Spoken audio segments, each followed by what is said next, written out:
This is part 3 of our Africa trip. After our 11-day road trip through the deserts of Namibia, we decided to fly to Victoria Falls.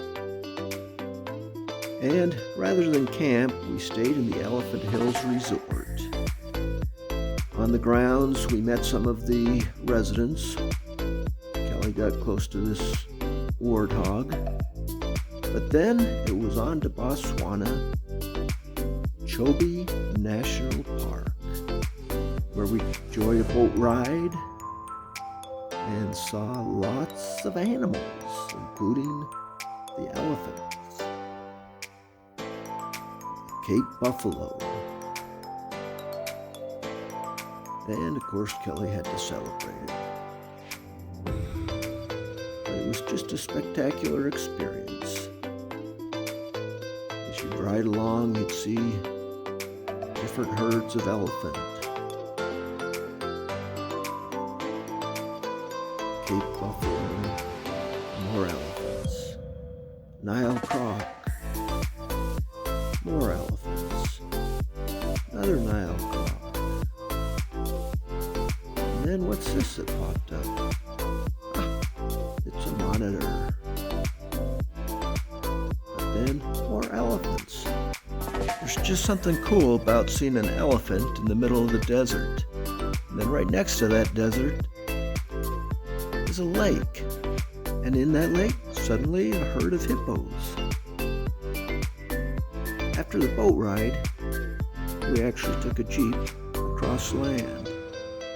There were a number of different tourists, and it was interesting to see this group with masks on. Little did I know that that was a forewarning about what was to come the following year, when we'd all be wearing masks.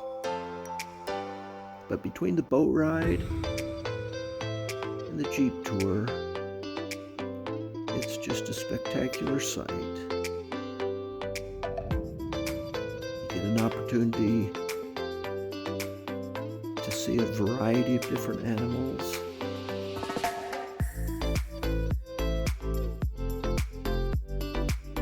And it's all spectacular.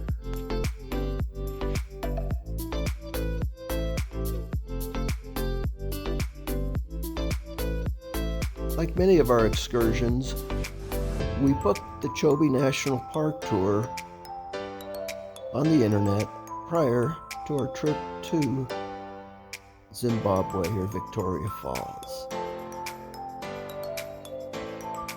This tour was $170 each, and they actually pick you up at your resort, take you across the border, and basically a full day activity of touring on the boat, lunch, and touring in the jeep before you return back.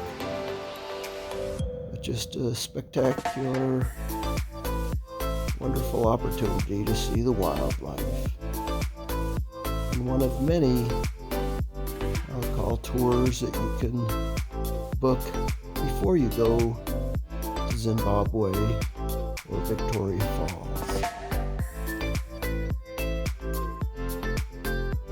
Some tours we booked in advance, other tours we booked once we were there.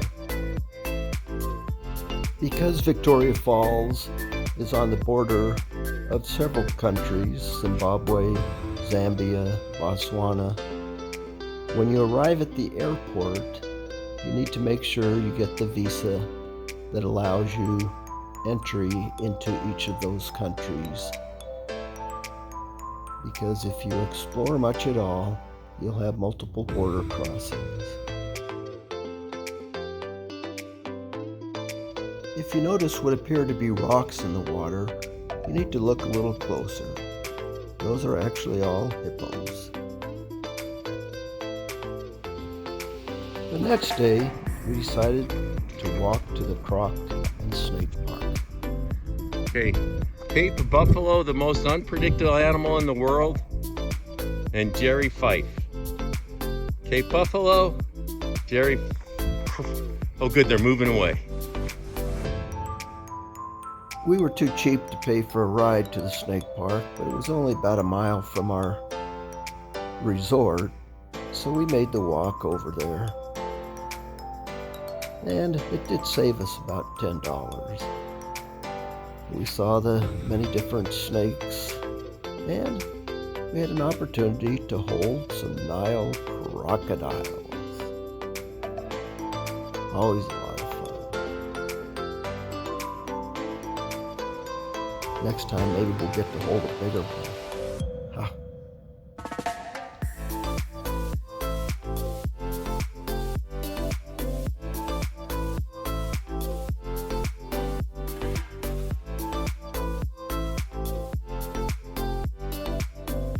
They have a variety of different snakes, different cobras, black mambas, green mambas,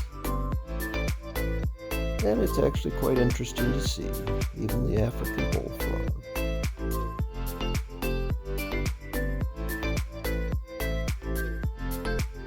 Fortunately or unfortunately, we weren't able to encounter any of these snakes in the wild.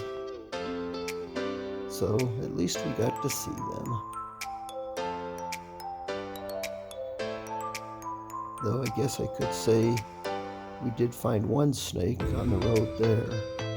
Unfortunately, it was DOR, dead on road. They even had a couple different types of rattlesnakes. Interesting to see.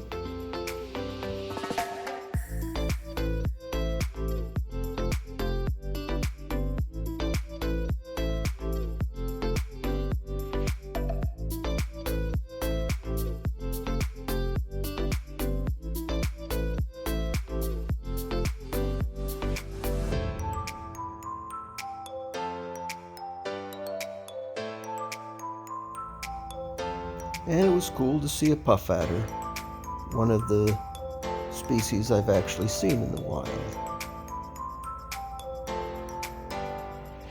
Thick-bodied, beautiful snake. Kelly even got to hold a non-venomous snake, so I guess he was excited about that. But the main reason for going is the crocodiles. Here looks like an albino, but as it turns out, there are actually some different color phases of the Nile croc. You see the dark phase here, very black.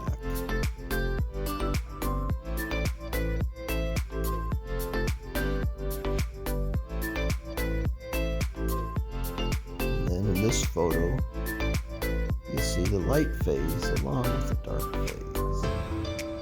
Just cool to see.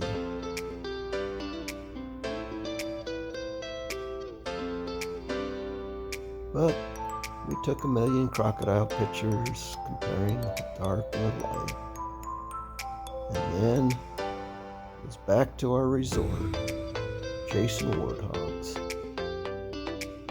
I guess I forgot to mention the park did have a couple lions. So lots to see.